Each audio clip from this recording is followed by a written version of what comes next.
Hello and welcome to another episode of ARTbytes Beyond the Stage, where we will touch on social topics through the stories of our local artists. To today's episode on reFashion, we have actually invited Karen. So, welcome. Would you like to introduce yourself? Well, my name is Karen, and I've been running this small rework account kind of on Instagram. Well, it's called like re.drmg. I have no idea how to pronounce exactly, but different friends pronounce differently. But I would like to pronounce it as redrum. I don't know whether it makes sense. DRMG kind of thing.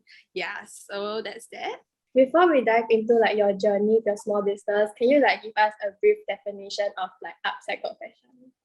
Okay, so I think upcycle fashion is turning pieces, be it like old or let's say pieces that are not exactly that functional anymore. Let's say like one button is down or the zipper is spoiled, then you turn it into a new piece of clothing that most of the time is trendy. Yeah. Can you tell us what motivated you to start up a small business and why upcycle fashion? Okay, I've always loved fashion in general, be it watching YouTube, this kind of thrift flips. I kind of grew up watching that. I always wanted to do it on my own, but it seems a bit scary, the idea of having a sewing machine and operating it. But then COVID, it's a bit cliche, everybody say the same thing. But legit because of COVID, I decided to buy one and then I started sewing. The reason why I started is because I saw other people doing it and I was like, hey, I think I can do it as well, or maybe even better, just kidding. But I think I can do it also, so I decided to do it. Re means you can do things again and again and again. So it can be how recycle, then reuse. So I use the re. Yeah. And then DRMG, you wanna guess? Nobody wanna guess, okay. If you wanna spell right, it's actually called dreaming. Okay, it's damn lame, but I was in the right state of mind. But I think I was very lost at that point of time. So, having a thought, something to hold on to, be it you can have a dream of having a very be it a clothing line or whatever. It's dream kind of thing. So to inspire lah. Can you share with us how much time and preparation goes into releasing a new collection? Start off a lot of preparation. First, I need to get the idea. So how I get idea usually is be it on TikTok or Pinterest. Usually I go Pinterest because it's easier to just scroll at once. Then after I kind of get the idea, I will draft out. It be it in my head or on a piece of paper, but usually in my head because I'm not really an art student. So I just do as I go, I just have a flow.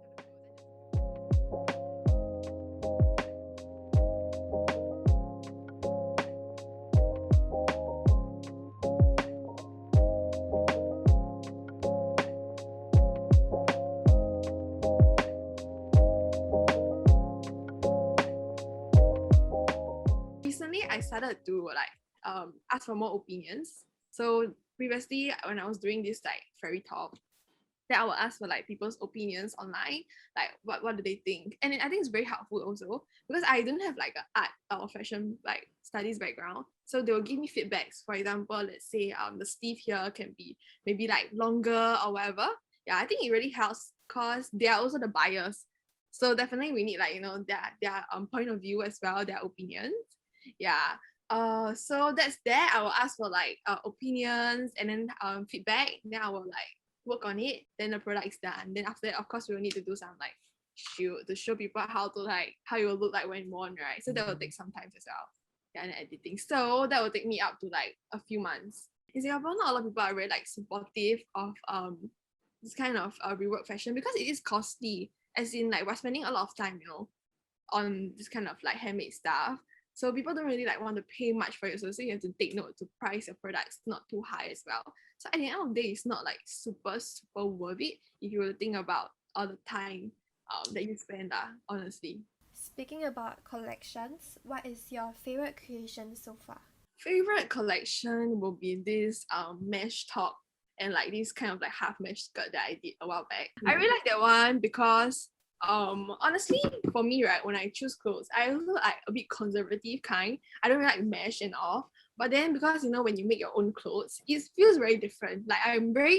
I'm more willing to try new stuff as well because I see that thing looks good, right, but you also need to try it for yourself to see how it will look on the body and also if it's wearable for others as well. What were some of the challenges you have faced while handling your small business? Okay, so I think for every like new small business, right, the first thing is like getting customer reach or like target audience reach in general lah. Cause sometimes it may be true that you have like super good products, then you compare to other stores, right, you'll be like, hey, I think my products are like equally good or like maybe even as good or like better. But then you're wondering like, hey, why nobody buys? So I think reach is number one, and then the other one is definitely especially for rework clothing, like your time ratio to like the amount of money you get paid. It's not very what's the word it's not very like sparkly. I guess this is worth it, I would say, because it pushes me out of like my comfort zone to really try new stuff, things that I never tried before. Actually, in Singapore, we do have like a quite encouraging community in a way on Instagram. So people always give like feedbacks or like comments saying like, oh, I like it, it's nice, and it feels very good. And especially when people like wear or use your like the items that you made. Yeah, it feels like super good lah. What are your thoughts on fast fashion and how do you think it impacts the environment? Well, from the name itself, fast fashion means that I think clothing that are mass produced and then you wear for like a while, right? The trend is gone, then you just like discard it already. Very fast, huh? I think it's very bad also because most of the time, right, the products, I mean the pieces, the quality isn't that good. Be it like let's say the seam like you wear a while then come out already. So people just tend to like throw it away. It's very bad for the environment lah because you only wear for a few times, you just throw it away. And you leave like carbon footprint in it and like bad stuff. Tell us the greatest misconception about sustainable fashion. The main thing is like people think that it's easy. Actually, if you think about it, it's almost like creating a new piece of clothes because our old clothes, right? Then we will cut it out to use the fabric. So it's almost like creating new piece of clothing from scratch. But people think that it's like easy, like from clothes to clothes. But actually, we really like cut and then rework. There's a lot of work that goes through. Have you ever come across this term called greenwashing? Yes. So greenwashing is like how everybody's very like onto sustainability right now. So a lot of brands will jump onto that and then claim that their products are like ethically sourced. What are your thoughts on greenwashing? So my thoughts on that is that I guess we're living in a world of like capitalism. So everybody just wants to like think of like making profits. So they'll do any way they can to get more like attention, more support. Can't really blame them in that way, but they should not do that. Like it's not ethical. We understand that a reFashion startup is challenging. Would you continue this business in the long run? Honestly, yeah, it is like difficult and also not very like you don't really earn much lah. And especially as like we're still young kind of thing. So it's important to earn a lot of like money, right? Because some of us, if we're already into this, we also want to make it to our full-time job. Yeah, it's not very sustainable for yourself or like your life in general. So to answer that question, not really. I will like really have to tweak my plans lah. So in the long run, no. But like little projects as a hobby is okay. Not like to make money kind of thing, but just like for fun. Do you think this upcycling or reworked fashion craze and wave will die down anytime soon? I think the whole idea of like upcycling this kind of thing won't die down soon, but just how people rework the items. Yeah, but I don't think it will die down because a lot of people are getting this like sustainability awareness kind of thing. Lastly, do you have any upcoming projects you would like to share with our dear viewers? Currently I am thinking of making more like utility wear kind of stuff. Very cool. Thank you for your time, and we hope that you will hold on to that passion of yours and keep doing what you're doing.